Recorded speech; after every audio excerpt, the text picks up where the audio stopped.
Audio 10। पुस्तक का नाम मर्यादाओं का उल्लंघन न करें। लेखक पंडित श्रीराम शर्मा आचार्य। जब कोई मनुष्य बुरा काम करता है तो उसे समाज की निगाह से बचाता है। इसका कारण यह है कि मनुष्य अपने निम्नतम स्तर की दूषित प्रकृतियों को समाज के प्रतिकूल समझता है। मनुष्य का उच्चतम स्वत्व, आदर्श, अच्छाइयाँ, सद्गुण, सत्प्रवृत्तियां ही समाज का रूप हैं। श्रेष्ठ पुरुषों के आचार विचारों को आधार बनाकर ही समाज के स्वरूप का निर्धारण होता है। किसी चोर, लुटेरे, डाकू, गुंडे के आधार पर समाज का निर्माण होते कभी नहीं देखा गया। महापुरुषों का जीवन आंतरिक अनुशासन की साधना का उत्कृष्ट रूप होता है। अतः उनका अनुसरण कर मानव समाज भी जीवन में अनुशासन को अंगीकार करता है। इस तरह महापुरुषों द्वारा निर्धारित मार्ग, उनके द्वारा परिवर्तित और प्रयोग में लाई गई अनुशासन व्यवस्था को मानव समाज सदा से अपनाता आ रहा है। अनेकों महापुरुषों द्वारा संशोधित अनुशासन की व्यवस्था ही सामाजिक अनुशासन है। वही उच्च आंतरिक अनुशासन का स्वरूप है जिसे महापुरुषों ने अपनाया है। यदि इस सामाजिक अनुशासन का संबंध आंतरिक अनुशासन से न रहेगा तो यह मनुष्य के लिए बंधनकारक और दुखद बन जाएगा। सामाजिक अनुशासन के नियम मनुष्य द्वारा अपने लिए बनाए गए नियम ही है, किंतु मनुष्य नियमों के लिए बनाई गई निर्जीव मशीन नहीं है। कोई भी नियम मनुष्य के विकास में सहयोग दे तभी तक नियम है, अन्यथा वह बंधन ही होगा। अध्ययन, व्यापार, विवाह, धर्म, पेशा, समाज में दूसरों के साथ व्यवहार, परिवार, संस्थाएं आदि पहलुओं के आधार पर सामाजिक अनुशासन का ढांचा खड़ा होता है। सामाजिक प्राणी होने के नाते मनुष्य को इन विभिन्न पहलुओं पर आधारित सामाजिक अनुशासन, नियम, व्यवस्था आदि को मानना आवश्यक होता है। राजनीति का क्षेत्र सामाजिक परिस्थितियों का विशेष रूप है जो समय समय पर बदलता रहता है। राजनीतिक मनुष्य की सुरक्षा और भले का ध्यान रखकर उसे अनुशासन और मानवीय नियमों में चलने की जबरदस्ती आदत पैदा करने का आधार है। कोई व्यक्ति यदि आंतरिक अथवा बाह्य प्रेरणा पाकर भी अनुशासनबद्ध जीवन न बिताए तो उसके लिए राजनीति एक सुव्यवस्थित, समर्थ और वैज्ञानिक सामाजिक व्यवस्था है जो मनुष्य को उचित दंड देकर अनुशासन का पाठ पढ़ाती है।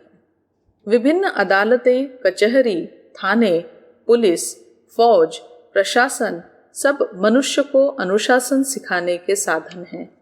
इनके माध्यम से चोर डाकुओं को सजा दी जाती है, हत्यारों को फांसी, मृत्युदंड आदि देकर भयभीत किया जाता है। अन्य अपराधों के अंतर्गत विभिन्न प्रकार की सजाएं राजनीति देती है और इस तरह समाज में अनुशासन पैदा करने के लिए राजनीति एक समर्थ व्यवस्था है। किंतु राजनीतिक व्यवस्था की सफलता का आधार राज्याधिकारी, कर्मचारी, नौकरों पर है। यदि ये सब स्वयं ही अनुशासनहीन एवं भ्रष्ट होंगे तो अतीत में दमन की गई अनुशासनहीनता, अमानवीय प्रवृत्तियां बड़े प्रबल रूप में बढ़ जाती हैं। सारा समाज अव्यवस्थित, अनुशासनहीन एवं विषाक्त बन जाता है। शासन तंत्र के ढीले होने के साथ ही उसके खोखलेपन से सारी सामाजिक व्यवस्था का भवन ही तहस नहस और अव्यवस्थित हो जाता है। समाज पतनोन्मुख हो जाता है। इसलिए जिन लोगों के हाथ में शासन तंत्र है उनका अधिक अनुशासित होना आवश्यक है। ये अपने चरित्र और व्यवहार से यदि अनुशासनहीनता का परिचय देंगे, अनीति बरतेंगे तो देखा देखी सारे समाज में भी अगणित दुष्प्रवृत्तियां और उच्छृंखलताएं बढ़ने लगेंगी। समस्त संसार को नियम, व्यवस्था और अनुशासन में रखने की सर्वोपरि शक्ति प्रकृति है। मनुष्य अपनी चालाकी, बुद्धि, चातुर्य से राजनीति या समाज की व्यवस्था को धोखा दे सकता है, किंतु प्रकृति की व्यवस्था को धोखा नहीं दिया जा सकता। वहां छुटकारे का कोई मार्ग नहीं है। भोजन में अनियमितता बरतने वाले का पेट खराब हो जाता है। इसी तरह की अनियमितताओं से मनुष्य को कई कष्टसाध्य रोगों का सामना करना पड़ता है। काम सेवन की मर्यादा का उल्लंघन करने वाले, वासना पूर्ति के लिए ही जीने वाले व्यक्ति प्रकृति के कोपभाजन बनते हैं और अनेक रोगों के शिकार बन जाते हैं। इसी तरह दूसरों का दमन शोषण करने वाले, अत्याचार, दुराचार को सदा खेल समझने वालों को भी एक न एक दिन जीवन में वह दिन देखना पड़ता है जब वे दुखों के अथाह सागर में डूब जाते हैं। उनके बार बार पुकारने पर, याचना करने पर भी कोई उनकी ओर देखता नहीं। उन्हें छटपटाकर ही जीवन बिताना पड़ता है। प्रकृति प्रारंभ से जहां तक बनता है, दोषी को सुधरने के लिए कुछ अवकाश अवश्य देती है। इस अवकाश को अविवेकी लोग अनीति की ही विजय का प्रमाण समझकर और अंधे हो बैठते हैं। साथ ही कई अधीर लोग अपने सत्पथ को भी छोड़ बैठते हैं। किंतु यह ध्रुव सत्य है कि प्रकृति के नियम में देर हो सकती है, अंधेर नहीं।